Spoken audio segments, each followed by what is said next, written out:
નવકાર કરી લીધી, બાકી છે કરી લીધા બેન. પ્રણામ, તમે ખાતામાં છો? દેવગુરુ પસાય. ચલો પ્રણામ બેન. શું કહેતી હતી કે પ્રણામ. પહેલી ગાથા કોઈ બોલશે? કોઈ કરી છે પાકી પહેલી ગાથા? કારણ કે મેં તમને પહેલા જ કીધું હતું કે એક પ્રસાદી રૂપે પણ પહેલી તો શું છે, નવ તત્વના જ નામ છે અને એક બે વખત બોલો તો પણ આવડી જાય એવી જ છે. જીવા જીવા પુન્નમ પાવા સવ સંવરોય નિઝરણા બંધો મુખો યતઃ નવતત્તા હુંતી નાયવા. એટલે જો જીવા અજીવા પુન્નમ, અ બોલવાનું નથી, જીવા જીવા બોલવાનું છે. જીવા જીવા પુન્નમ, હવે પુણ્ય થઈ ગયું. પાવા સવ, આ સવ અને પાપ એ તત્વ આવી ગયા. સંવરોય નિઝરણા, બંધો મુખો યતઃ, બંધ અને મોક્ષ એ જાણો. નવ તત્તા હુંતી નાયવા. બરાબર, નેક્સ્ટ ટાઈમ કરી રાખજો પેલી ગાથા. ચલો બીજી ગાથામાં શું જોયું આપણે? બધાના ભેદ. તો જોયા વગર કોઈ બોલી શકશે નવ તત્વના નામ અને ભેદ?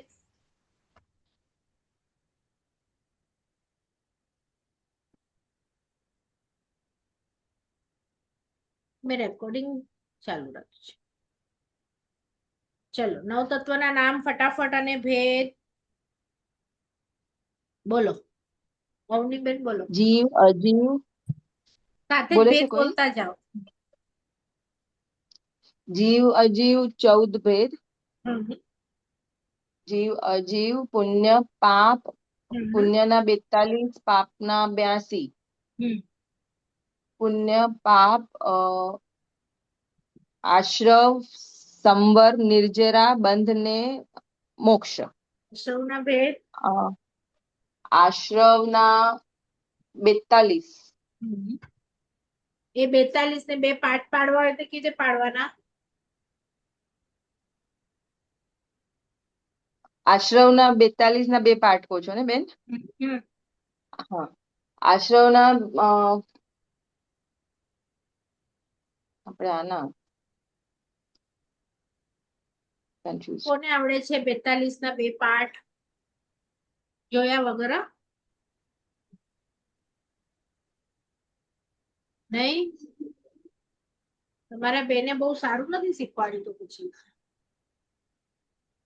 બેના મેં રિવિઝન ઓછું કર્યું છે, તમે શીખવાડ્યું છે એવું નથી. જો 25 ક્રિયા હતી, યાદ આવ્યું? 17 અસંયમ હતા, તો 17 + 25. ઓલો અસંયમ નો આંકડો યાદ ન રહે, પણ ક્રિયા 25 છે ને એ યાદ રાખવાનું. 42 માંથી 25 કાઢવાનું એટલે 17 અસંયમ આવી જાય. પાપમાં 8 કર્મ છે, પુણ્યમાં માત્ર 4 કર્મ છે. પુણ્ય અને પાપ. આશ્રવ. હવે સંવર, તો સંવરના ભેદ કોણ કહેશે? નવું કોઈક બોલો ને કયા કયા છે?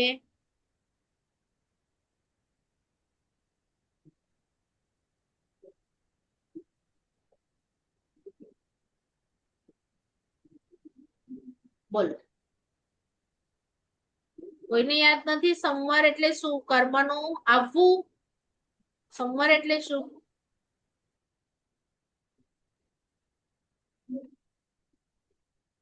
કર્મનું અટકાવવું, કર્મને આવતા અટકાવવું. આવતા અટકાવવું. તો એમાં કેટલા ભેદ છે? 57. 57. નહીં, 57. હા, તો એ 57 ના એકાદ બે પ્રકાર.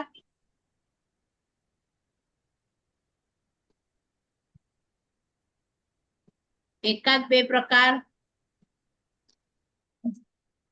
5 સમિતિ, 3 ગુપ્તિ અને એટલે આપણે 5 સમિતિ પાડીએ, 3 ગુપ્તિ પાડીએ તો કર્મ આવતા અટકે. પછી 8 થયા, 5 સમિતિ અને 3 ગુપ્તિ, 8 થઈ ગયા. પછી કેટલા આંકડો? પરિશઃ 22. હા,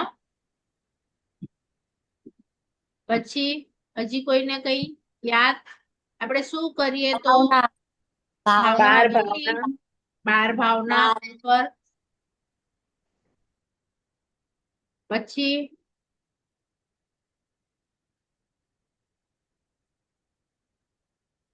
ચારિત્ર મને લાગે છે પણ કેટલા હતા?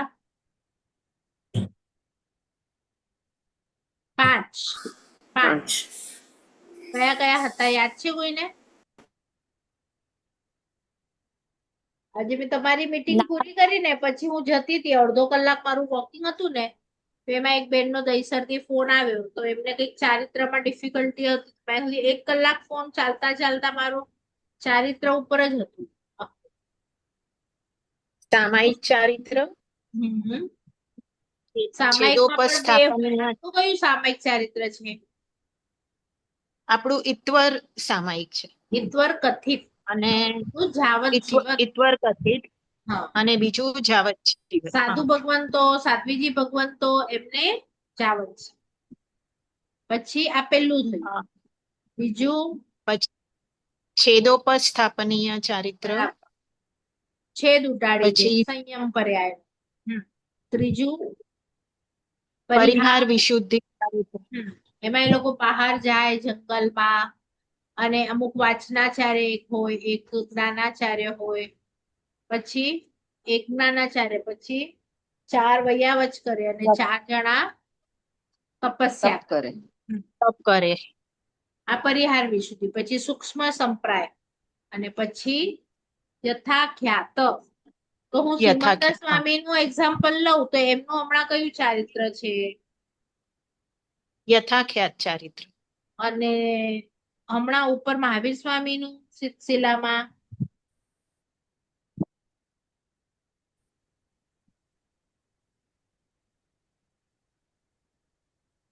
છે ત્યાં કે નથી? નથી, ત્યાં નથી. અચ્છા, બીજા કોઈ?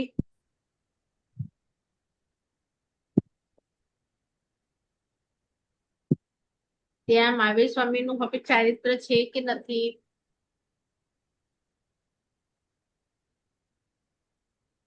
બોલો ફટાફટ. જે તમને આવડે ત્યાં, કે આપણે દંડ નથી રાખ્યો.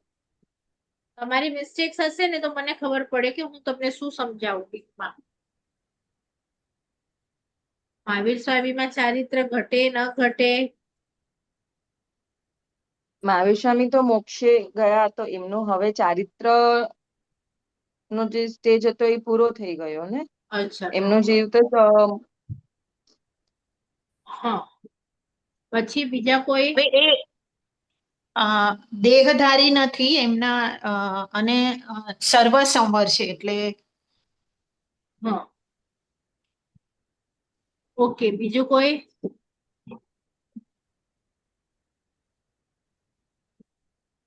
ચલો, તો અને તો પછી સમ્યક દર્શન માટે શું કહેશો? સમ્યક જ્ઞાન માટે શું કહેશો મહાવીર સ્વામીમાં?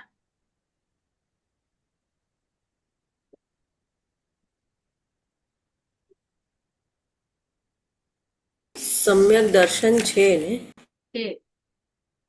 કેવી રીતે? એ પણ એમને દેહધારી તો કેવલ નથી. જ્ઞાન, કેવલ દર્શન છે. હા, તો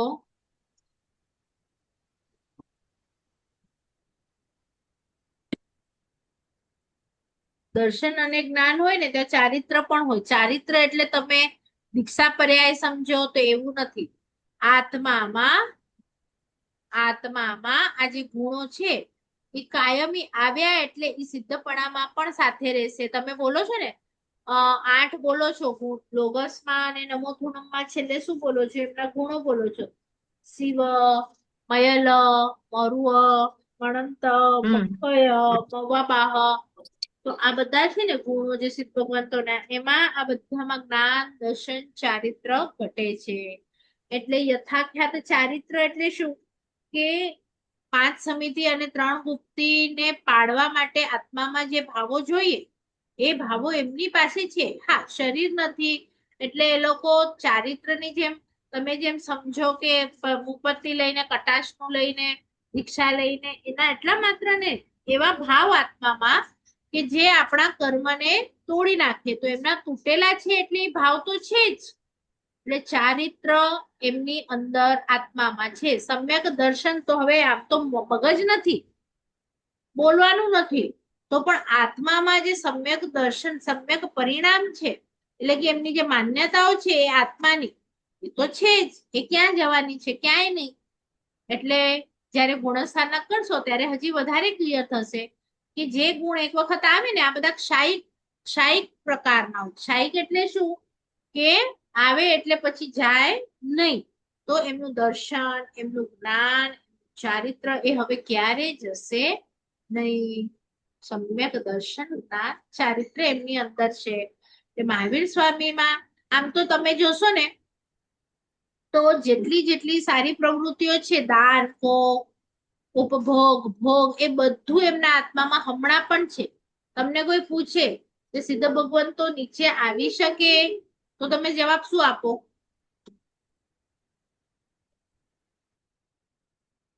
સિદ્ધ થયા પછી નીચે હા, સિદ્ધ ભગવાન તો નીચે આવી શકે એમ. આવી શકે.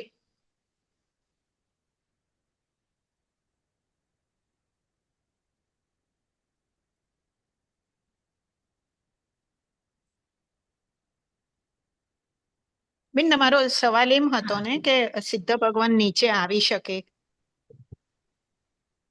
ન આવી શકે. બીજા કોઈ? ન આવી શકે. સિદ્ધ થયા પછી ન આવી શકે ને નીચે. સિદ્ધ શીલા.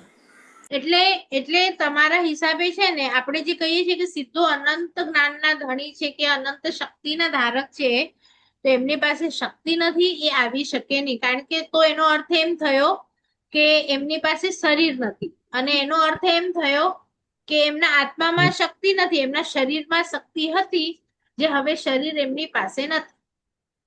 તેનો અર્થ તો એમ જ થયો કે શરીરમાં શક્તિ હતી અને હવે શરીર નથી. આત્મા અનંત જ્ઞાનનો ધણી છે, આત્મામાં અનંત શક્તિ છે, એ ધારે તો એ બધું જ કરી શકે. એને ખાવાની એની માટે જરૂર નથી, એને સુવાની જરૂર નથી. બધું હમણાં પણ કેવળ જ્ઞાન, શરીર વગરના જે આત્માના પૂતગલો છે, પ્રદેશો છે, એમાં કેવળ જ્ઞાન રૂપી જ્ઞાન બધું સચવાયેલું જ છે. તો કેવળ દર્શન પણ છે. તો એમની હમણાં ધારે તો એમને જે જાણવું છે, આપણે મુક્ત નથી, બંધાયેલા છીએ. એટલે આપણી ઉપર કર્મનું આવરણ છે, માટે મને જોવા માટે આંખની જરૂર છે, સાંભળવા માટે કાનની જરૂર છે.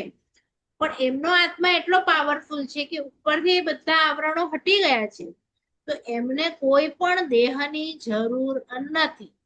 જેવી રીતે કે તમે રસોઈમાં એક્સપર્ટ થઈ જાઓ અને તમારું વેલણ તૂટી જાય, કે તમારો સમજો એક હાથમાં કંઈક વાગ્યું હોય, કે કંઈક એવું છે, લોટ નરમ છે, કે પણ તમે એક્સપર્ટ હો કોઈ એટલે એકદમ રસોઈમાં રોટલી બનાવવામાં, તો તમને હડલ લાગે કે તમને હાથની પણ એમ જરૂર ન પડે. કે જે લોકો ડ્રાઇવિંગ કરતા હોય, એક હાથમાં વાગ્યું છે, એક હાથ છે, તો ઇઝીલી ડ્રાઈવ કરી શકે, રોટલી પણ તમે ઇઝીલી બનાવી શકો. પણ નાના હોય એમને બધું બરોબર જોઈએ, વેલણ પણ બરોબર જોઈએ, પાટલો પણ જોઈએ, લોટ પણ જરાક આડો અવડો થઈ જાય તો એમને ગોળ કરતા ન ફાવે.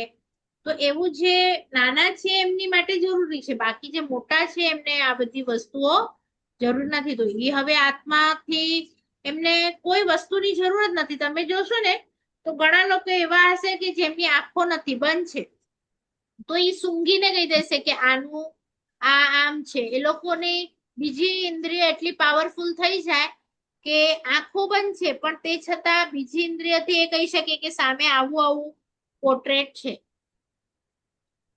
આનાથી એટલે 5 ઇન્દ્રિયો છે ને, બધી એકબીજાનું કામ કરી શકે, એટલી શક્તિઓ હમણાં પણ છે 5 ઇન્દ્રિયોમાં, કે એ લોકો એકબીજાનું કાર્ય કરી શકે. પણ આપણે કર્મથી લેપાયેલા છે, એટલે આપણી આ એક ઇન્દ્રિય પણ પોતાનું કામ બરોબર નથી કરી શકતી.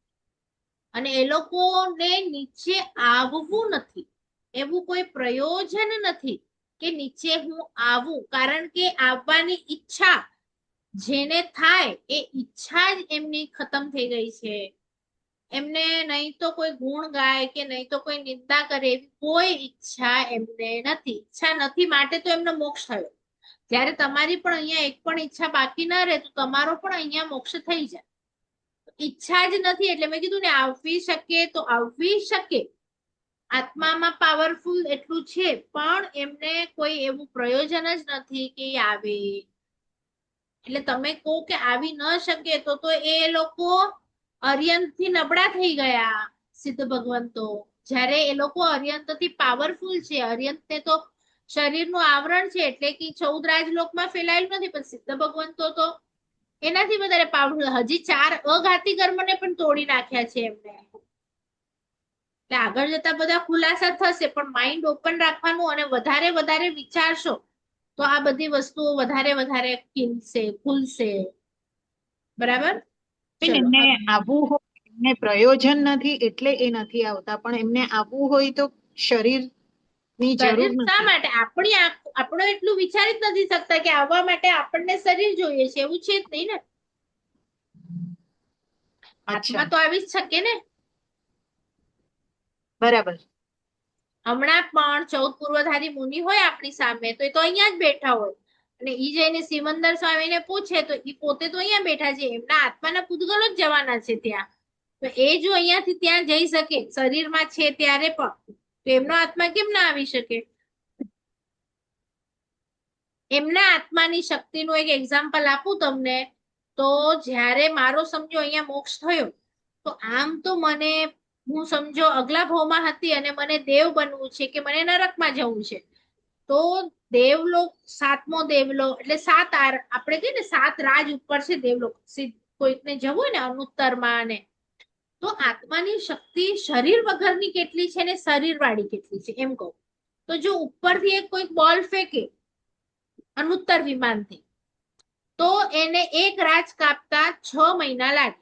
એટલે 6 મહિના પછી છઠ્ઠા ઉપર આવે, પછી 6 મહિના પછી 5મા રાજમાં આવે, 6 મહિના પછી એમ કરતા આપણા સુધી આવતા એટલે કેટલો બધો સમય લાગી જાય.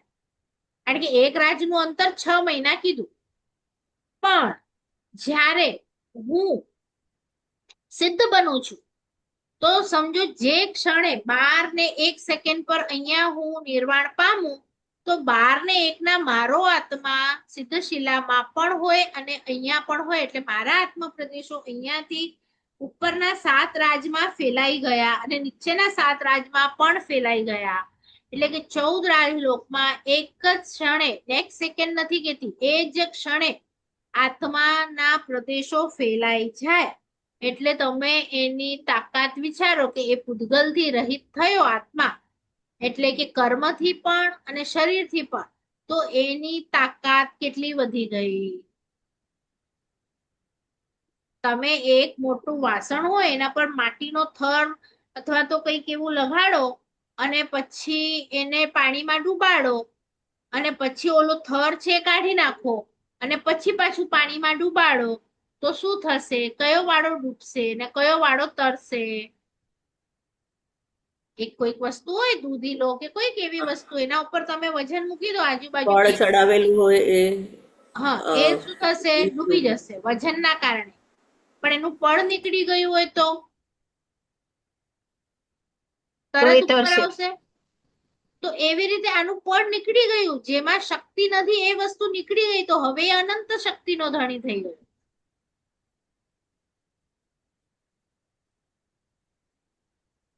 આપણી પાસે અહીંયા અનંત શક્તિ નથી. 1%, 2%, 3%. અનંત શક્તિ એટલે સિદ્ધ. એટલે આપણને એમના જાદુની, એમની બહુ કઈ ખબર જ નથી, એટલે તો આપણને થવાનું મન નથી થતું.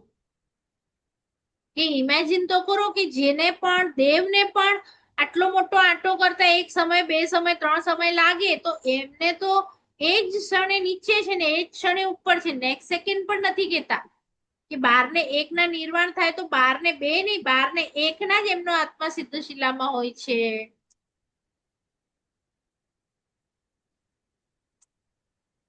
બરાબર. એટલે એમને ક્યાંય તમે ઓછું નહીં આપ.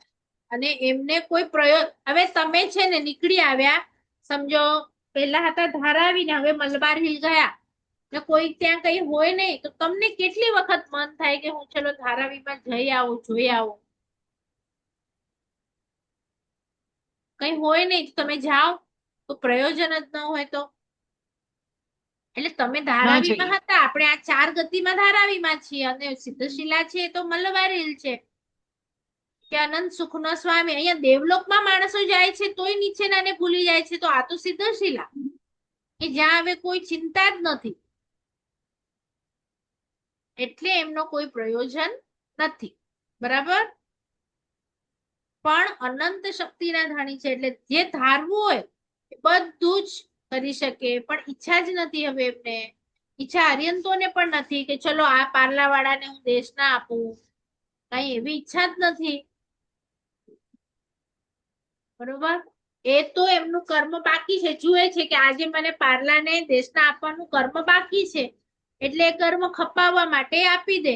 બાકી રાગ એ ન હોય, તમે એના વખાણ કરો એવું એ ન ઈચ્છે, તમે નિંદા કુથલી કરો તોય તમારે માટે ખરાબ એ ન ઈચ્છે, કારણ કે એમને કોઈ ઈચ્છા કરવાનું હવે પ્રયોજન જ નથી.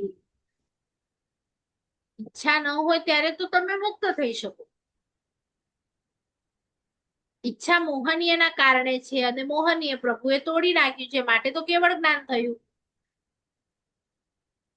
એટલે હવે ખાલી આટલું હોમવર્ક આપું છું કે જે પણ ઈચ્છા થાય જેને પણ, તો એ ખાલી લખવાની. અડધો કલાક, 1 કલાક, 2 કલાક બેસીને આખા દિવસમાં મને ઈચ્છા કેટલી થઈ, એટલો તમારો મોહનીય. એ કપડાની બાબતમાં હોય, એ ખાવાની બાબતમાં હોય, એ લાઈટ પંખાની બાબતમાં હોય, કે કોઈ પણ બાબતમાં હોય, ઈચ્છા એટલે મોહનીય.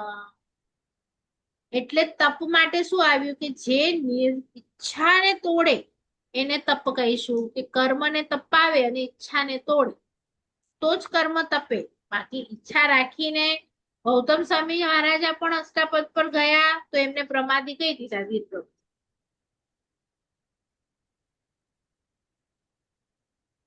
બરાબર?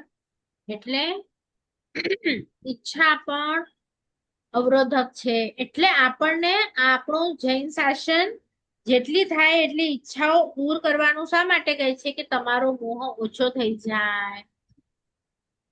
પણ આપણે ભણીએ પણ અને ઈચ્છાઓ તો રોજ નવી નવી લાખો જન્મે, તો શું ફાયદો? ને પછી અહંકાર પણ થાય કે આપણે ભણીએ છીએ. એટલે ઈચ્છાઓ જેની ઓછી ને એ જ્ઞાની કહેવાય. અને પછી ભિખારીની ઓછી હોય કારણ કે એનું પુણ્ય નથી, એટલે એ કહી દે મુકે તો કોઈ ઈચ્છા જ ના, એવું પણ ન ચાલે. તમારું પુણ્ય હોય અને તમે ન વાપરો એને કીધી ઈચ્છા ઓછી હોય. તમારું પુણ્ય જ નથી અને પછી તમારી પાસે નથી ને પછી કે મને તો કોઈ ઘર કપડાની ઈચ્છા જ નથી, ખાવાની ઈચ્છા જ નથી, એવું નહીં. ખાવાનું બન્યું છે અને નથી ખાવાની ઈચ્છા. મારે તો ઉપવાસ હોય એટલે બનાવો જ નહીં, પણ એવું એક્સપિરિયન્સ કર્યું છે કે ઉપવાસ છે પણ મારી ફેવરેટ બધી બનાવીને એની સામે અડધો કલાક બેસું અને પછી મારું મન શું કે છે.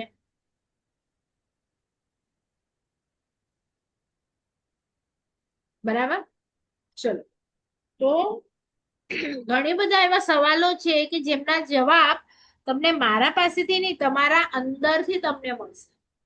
આ સૂઝ જે છે ને એ વિનયથી આવે. આજે આપણને ઘણા લોકો હોય ને, કઈ પણ પ્રોબ્લેમ હોય તો એમને ઇન્સ્ટન્ટ અંદરથી એક અવાજ આવે અથવા તો એવી એક શક્તિ હોય કે ઇમિડિયેટ ડિસિઝન લઈ શકે.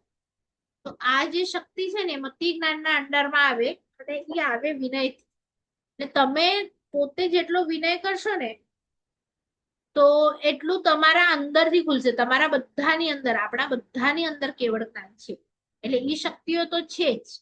એટલે આપણે મોક્ષ તત્વ આ પછીનું જે મીટિંગ છે ને એમાં કરીશું, અને ત્યારે તમે બધા ઓઢીને આવજો. રાઈટ? એટલે હમણાં આપણે જોઈએ તો આ નિર્જરા તત્વ પર જઈએ તો ત્યાં પણ એમણે બતાવ્યું છે કે 12 પ્રકારના તપ છે. અમે એમ નથી કહેતા કે એકાશના બ્યાસના એ જ તપ છે. બરાબર? તો ત્યાં આપણે જોયું હતું કે આપણે પણ ઉણોદરી કરી શકીએ, રસત્યાગ કરી શકીએ, આપણે પણ વૈયાવત છે, સ્વાધ્યાય છે. તો તમારા બધાના એક્સપિરિયન્સ માંથી કંઈ તમારે આ હમણાં શીખ્યા હો એમાંથી કંઈ કહેવું હોય તો આપણી પાસે 4 મિનિટ્સ છે, તમે કહી શકો છો. બોલો. એના પછીની મીટિંગ થશે ને એમાં આપણે મોક્ષ તત્વ લઈએ. ચલો, બોલો. આમાંથી કોઈને કઈ પૂછવું હોય, આ 8 તત્વમાં ન સમજાયું હોય? બેન, ઈચ્છા એવી વસ્તુ છે ને કે આમ સહજ જ અમુક વાત આપણે ન કરીએ, બહુ મોટી ઈચ્છાઓ, બરાબર. પણ અમુક અચ્છા, હું તમને યોજના પૂછું. હા, બરાબર, તમારો જે સવાલ છે સમજી ગઈ. તો હું તમને પૂછું કે એવું તમને ક્યારે થયું કે આજે હું મચ્છી માર્કેટમાં જાઉં અને 1 કિલો મચ્છી લઈ આવું? હમણાં આ ભાવમાં ક્યારે આવી ઈચ્છા થઈ? નથી થઈ. અચ્છા. ના. ધારાવીમાં રહેવા જાઉં એવી ઈચ્છા થઈ? નથી થઈ. ઓકે. નરકમાં મને જગ્યા મળી જાય એવી ઈચ્છા? ના બેન. તો તો ઈચ્છાઓ કેવી થાય છે? હવે એના ઉપર આગળ વધો કે જે મારી ઈચ્છા એવી થાય છે હું દાગીના લઉં, તો કારણ કે આ ભાવ છે, જો અમુક ભાવ પ્રત્યય છે, પણ હવે આપણે ભણ્યા એના પછી આપણે ઈચ્છાઓ એવી વસ્તુ છે કે એને મારે ચેન્જ કરવી હોય ને તો કરી શકીએ. નાના છોકરાઓ કે મને આજે આઈસ્ક્રીમ જ ખાવી છે ને 10th ની એક્ઝામ હોય કાલે, તમે શું કરો? એને સમજાવો કે નહીં કે તું એક્ઝામ આપી દે એટલે હું તને અપાવીશ. આ મન છે ને માકડ જેવું છે, વાંદરા જેવું. તમે ના પાડશો ને એટલે ઈ એના માટે જ વિચારશે. આપણામાં લખ્યું કે તમે એને ના પાડી શકો વિચારવા માટે, પણ તમે એને સમજાવી તો શકો જ કે આ હમણાં નહીં, તને રસગુલ્લું ખાવું છે, ચલો ચોમાસા પછી આપીશ, આ 1.5 મહિનો પછી આપીશ, કાલે આપીશ, અને જેટલા પ્રમાણમાં સમજાવી શકો. એટલે અહીંયા અન્ય દર્શન અને જૈન દર્શનમાં એટલો જ ફરક છે કે અન્ય દર્શન કહે છે કે ઈચ્છા થાય તો ભોગવી લો, અને આપણું દર્શન એમ કહે છે કે તમે આગ લાગી હોય એમાં જ્યારે પણ ઈંધણ નાખો, તમે પાન નાખો, તમે કપડું નાખો, તમે પેટ્રોલ નાખો, તો આગ બંધ થાય કે વધે? વધે. એટલે તમારી ઈચ્છાને પૂરી કરશો ને એટલે હમણાં નહીં હોય, પણ અંદર સુસુપ્ત મનમાં 10 ઈચ્છાઓ બીજી ઊભી થઈ જશે. કારણ કે એને ખબર પડી કે આને રસગુલ્લાનું મન થયું હોય તો આ તો આપે છે, પણ તમે 1 મહિનો ના આપો, 2 મહિનો ના આપો, એટલે આગને કઈ ખાવાનું જ ના આપો, કોઈ વસ્તુ જ ના આપો, તો કેટલી વાર આગ ટકે? પણ ઘણીવાર બહુ દબાવીએ તો બી વધારે થઈ જાય ને, એવું થઈ આ તો જાય. ભલે થાય ને, પણ એ ચાલે કેટલી વાર? જ્યાં સુધી એની પાસે પૂતગલ હશે ત્યાં સુધી. પછી તમે દબાવ્યું રાઈટ, પણ કોઈ આજુબાજુ ઝાડ હોય તો એ ઝાડ હોય એટલા જ બળી જાય. તમે એ ઝાડ હોય જ નહીં તો પછી ઈચ્છા કેટલી ટકે? કેટલી આગ બળે? આગને બળવું હોય પણ એક બિલ્ડિંગ હોય તો બિલ્ડિંગ પૂરી થાય પછી આગ ક્યાં જાય લાગવા માટે? બરાબર છે, એને કઈ મળે જ નહીં બળવા હા, તો માટે. તત્વચિંતનમાં આપણી પાસે આખી દુનિયા જેટલું બાળવાનું સાધન છે. તો જો આગ લાગે તો આપણી પાસે બાળવાના સાધનો જ ઓછા હોય તો તમારી પાસે આગ કેટલી ટકે? એટલે આપણે જો નોનવેજ કાઢી નાખ્યું, ધારાવી કાઢી નાખ્યું, નરક કાઢી નાખ્યું, વસ્તુ ઓછી ઓછી ઓછી થતી જાય, અને જ્ઞાની લોકો દેવલોક કાઢી નાખીએ, મનુષ્ય પણ બધું કાઢતા આવે, તો હવે ઈચ્છા કેટલી ટકે કે હવે શું ખાઈએ ને શું પીએ? એમને ઈચ્છા જ શું હોય? કારણ કે વ્રત પચખાણમાં આવી ગયા હોય, ભક્ષના પચખાણ આવી ગયા હોય, હવે શું ઈચ્છા થાય? તમે વિચાર. તો જેને પચખાણ લઈ લીધા, કાંદા બટેટા નથી ખાવા, એને ઈચ્છા થાય ખાવું છે? એમ તમારે મનને સમજાવી